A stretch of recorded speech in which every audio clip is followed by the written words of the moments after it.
the privilege and honor of welcoming our last guest to the stage.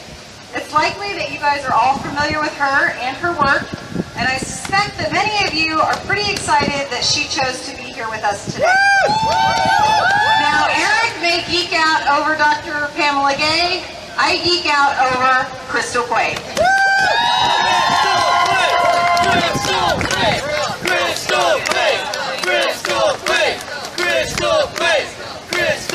Okay, you're done.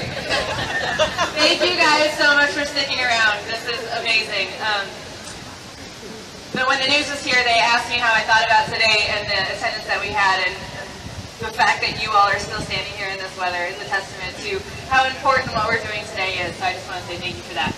I'll try to make this quick, but I tend to have a lot to say, so I apologize if I go on too long. But really what I wanted to talk about today was some of the things I've learned in my short time in Jeff City. For those of you who don't know, this is my first term as a state representative. I've been there since January. It's been fun.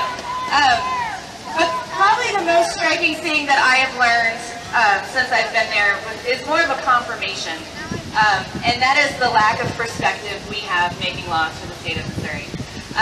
Missouri is actually a really diverse state. You know, we've got these great cities, we've got a lot of great rural towns, we are an agriculture state, we have high retail.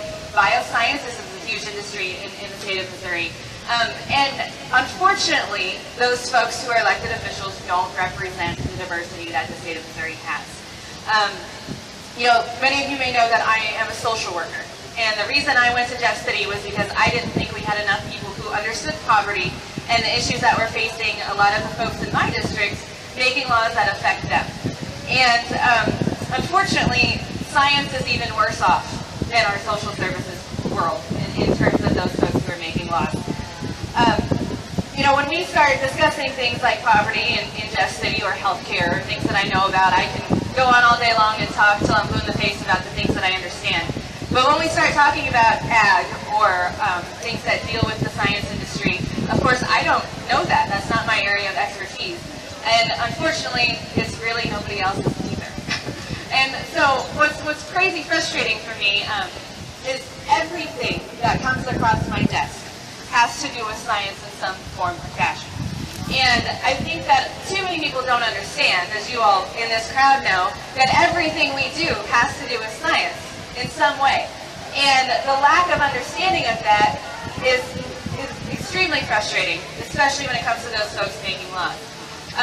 We don't refer to evidence-based anything when it comes to dealing with policy.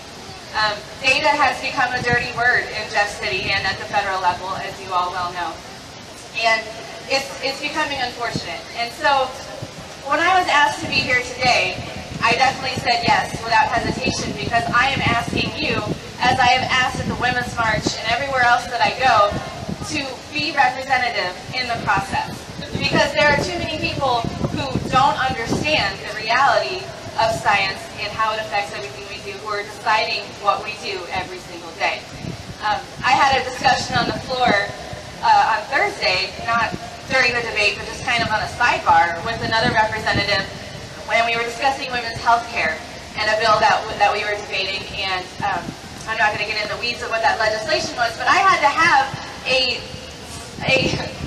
reproductive health care conversation with an elected official and explain to him the difference between implantation and non-implantation when talking about women getting pregnant. And he stood there and said, "Oh, I didn't understand. That's how it actually works." And I sat there and I said, "You're voting on this stuff, man. Like, do the research, understand what you're doing, look at the data, look at the knowledge that we have." And unfortunately, it just doesn't happen nearly as much as it should. So I'm totally going off script at this point, but it's real cold. What I am asking of you at this point is, you know, these marches are great. This is happening all across the country right now, and I've been looking on Twitter, and most people have much beautiful weather than we do, and so they're going really well where they are. This march is awesome. The Women's March was awesome. These things that we're doing, the activism is really great, but it's not enough.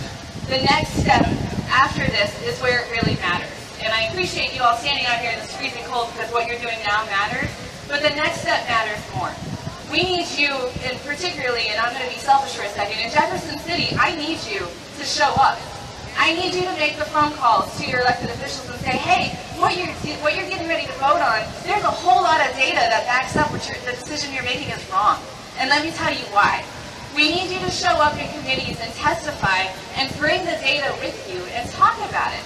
Because again, we don't see it. There were over 2,000 bills filed this year, and we have 5 months to get the job done. And there is no way that every bill that comes across our desks we understand. And so we need you to do it. We need you to come there and to tell us what we're doing that's good or bad. But then it goes beyond just what happens in Jeff City. I need you guys to step up and be leaders. And you're doing it now by being here.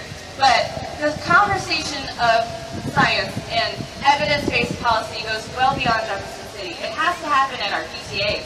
When we're talking about what education program we're doing for our kids, we need to have data behind the decisions we're making, and we don't. I need you guys to run for city council. I need you to serve on boards. I need you to have conversations with your neighbor so that science is no longer a dirty word, and it actually brings back the reality of life. I mean, the fact that we even have to have this conversation is incredibly frustrating. I know you know that, and that's why you're here. But it has to go beyond today, and it has to go to our elected officials, myself included, but all the way down to the bottom to our neighbors, so that we can actually have real conversations, and we no longer have to have science that talk about polio and vaccines, so that we don't have to continue to have this conversation that has been happening for decades. So I want to wrap this up because it's real cold. Thank you guys so much for being here, but please stand with me for the next steps after today and continue this conversation. Run for office, run for something, be a leader, and continue this fight. Thank you.